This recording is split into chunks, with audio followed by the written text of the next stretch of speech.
What's up, guys? I just realized that it's been over a month since I did my last video, so I apologize.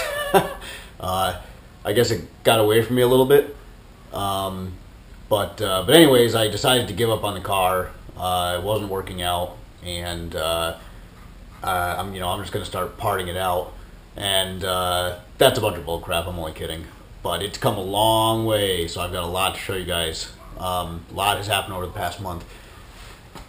So without further ado, I added a shop light, by the way. I was getting sick of working in the dark, and now I've got plenty of lumens to see what I'm doing, which is always nice when you're working on a car. Anyways, so there's the engine bay, and I actually cleaned the whole engine bay up. I was getting disgusted with it being filthy and dirty, so I just kind of took all the top end stuff off, like the coil packs, took all the accessories off, alternator, the bracketry and that, and just pretty much cleaned the whole motor, got everything in order, because it got filthy in the process, metal dust everywhere, so that's looking nice now. But you can see that looks like an upper control arm there. And that looks like an upper control arm there.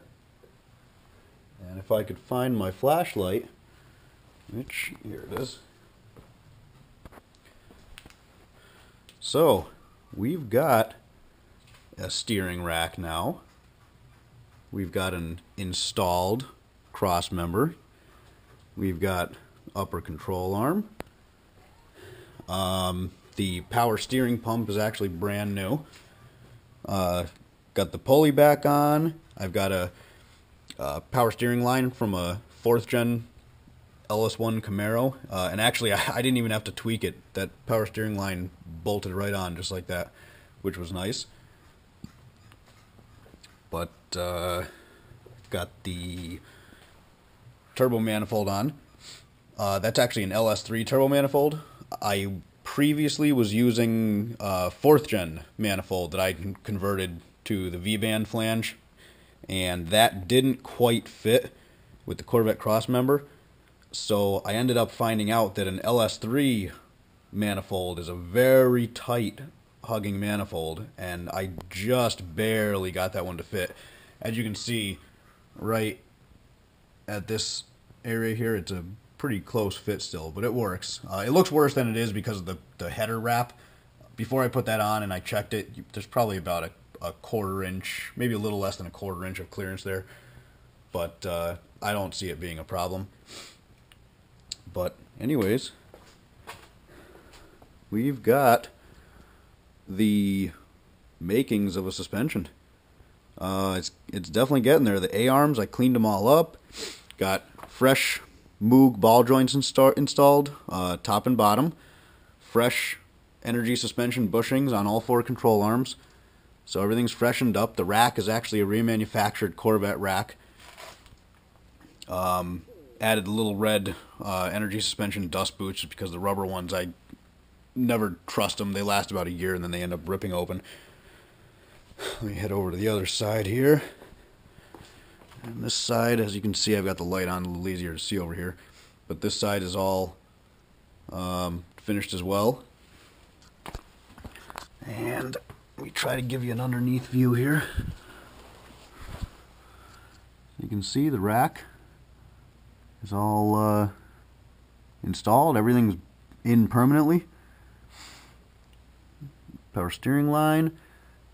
The rack, by the way, I want to bring up that this Corvette rack was not a direct fit, and I knew it wasn't going to be. Basically what I had to do to get this to work was, let's see if I can, I need 3 hands for this. This black half is the fluid housing. Normally, these fittings that are sticking out of the front would stick straight up in the Corvette, and obviously that doesn't work in this application because you have an engine here. So what I had to do was punch the pins out and put a wrench on that housing and rotate it so that it faced forward. And then drill new holes and put the pins back in. But the problem with doing that is that these lines have a special O-ring fitting that goes up into the upper section here, and they do not make that fitting to buy aftermarket. It's not available. I searched for 3 weeks with no luck. So this was what I came up with. I pretty much took the lines that came on the rack, cut them off, and then added a new section of line that I bent up to extend them, to make them front facing. And the way I did that is by taking, I think this was 5/16 stainless steel tube, but it ended up being a perfect slip fit, just slightly larger than the 1/4 inch. So once I cut a couple slip fit sleeves, I slid them over where my joint was between the two pieces of tubing, and then silver brazed them on, which is essentially like soldering, but it's a lot more heavy duty. It's supposed to, it's got a melting point, I think, of around 800 degrees, and it's got a burst strength of like 70,000 psi, so more than enough for a power steering system. That's rock solid. Should hold up just fine. But anyways, that's how the rack came to fit. That's what I had to do to make it fit. But everything is looking pretty factory under here. I'm getting pretty excited at this point because it's actually starting to look like a suspension now and not just a bunch of parts sitting around on my garage floor. But that's what I've been up to. So I haven't just been sitting around the past month. I apologize. It's been so long since I did a video. And actually, I was just kind of browsing around on my own channel the other night. And said, you know, I wonder when the last video I put up was. And I think it was like the end of last month at some point. So it's been pretty much a month since I've done a video. So like I said, I apologize. Sorry it took me so long to update. Hopefully this update was worth it because I know that I'm pumped. This is pretty much a almost full Corvette suspension. All I'm missing is the knuckle in the middle, and I should have the adjustable bump steer kit tie rods in the next few days. So this thing is gonna be complete soon. But keep watching, guys. I'll try to get a video up within the next week or two, not month.